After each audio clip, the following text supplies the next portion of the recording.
Hello everyone, welcome back to my channel. তোমরা কেমন আছো? আশা করি সকলে ভালো আছো, আমরাও অনেক ভালো আছি। আজ বাইরে প্রচুর পরিমাণে বৃষ্টি হচ্ছে, সকাল থেকে বৃষ্টি থামার কোনো নামই নেই। তো তোমাদের কার কার বৃষ্টির দিন পছন্দ আমাকে অবশ্যই কমেন্টে জানাবে।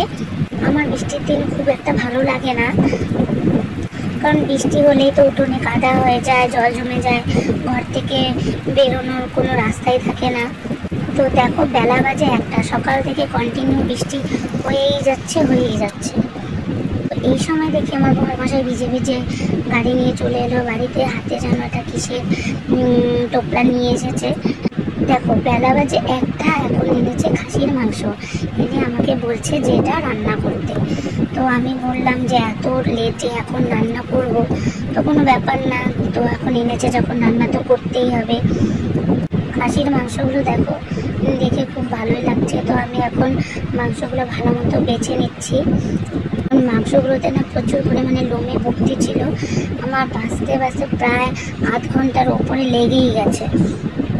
তো খেতে হলে তো একটু কষ্ট করতেই হবে, কষ্ট না করলে তো হবেই না।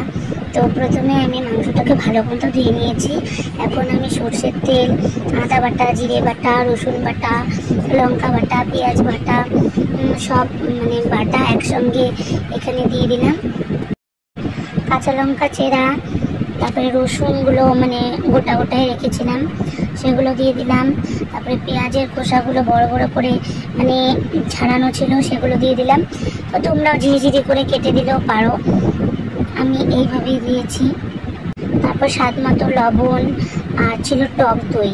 তো খাসির মাংসে টক দই না দিলে ভালো লাগে না, আবার টক দই ছাড়াও করা যায়, টক দই দিলে মাংসটা একটু ভালো মতো নরম হয়, ভালো লাগে খেতে। তারপর দিয়ে দিলাম আমি হলুদ গুঁড়ো, লঙ্কা গুঁড়ো দিয়ে দিলাম। এখন এটাকে ভালো করে মেখে নেব, মেখে আমি 15 মিনিটের মতো ঢাকা দিয়ে রেখে দেব।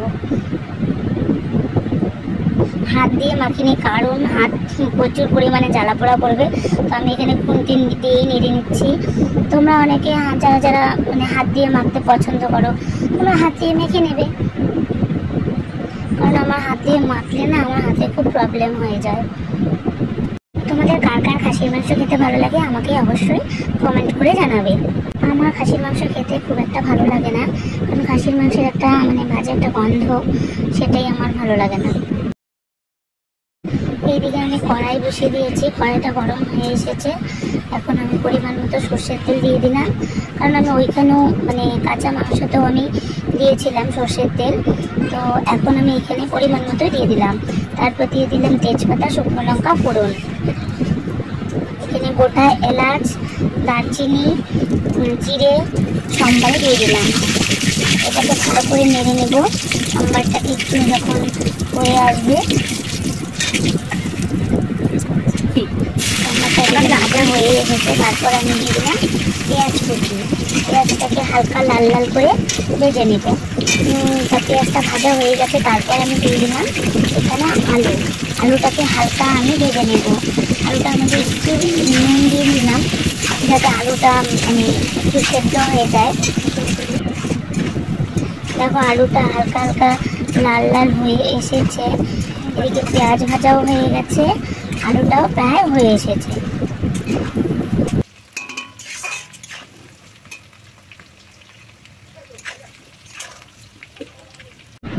এইদিকে তো আমার দেখো মাংসটা 15 মিনিট আমি ঢাকা দিয়ে রেখেছিলাম, তো ভালো মতো হয়েই গেছে। ঢাকাটা হলে ম্যারিনেটটা ভালো মতো হয়।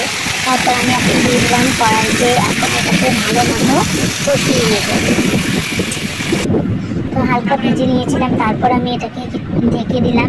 তো ঢেকে মাংসটাকে কষিয়ে নেব, কারণ ঢেকে কষালে মাংসটা ভালো মতো সেদ্ধ হয়ে যাবে। মাংসটাকে ঢাকা দেওয়ার পরে একটু জল ছেড়ে দিয়েছে, আমি এখানে কোনো রকম জল ব্যবহার করিনি। এই জলেই আমি মাংসটাকে ভালো মতো কষিয়ে নেব। মাংসটা কষানো হয়ে এসেছে, দেখো লাল লাল হয়ে গেছে প্রায়।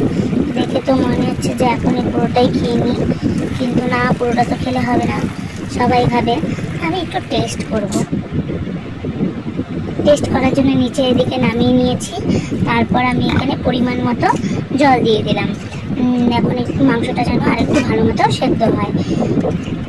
তো এইদিকে সেদ্ধ হতে থাক, আমি একটু চেখে দেখি যে মাংসটা কেমন হয়েছে, কষানো ঠিকঠাক আছে কিনা, ঝাল ঠিক মতো হলো কিনা।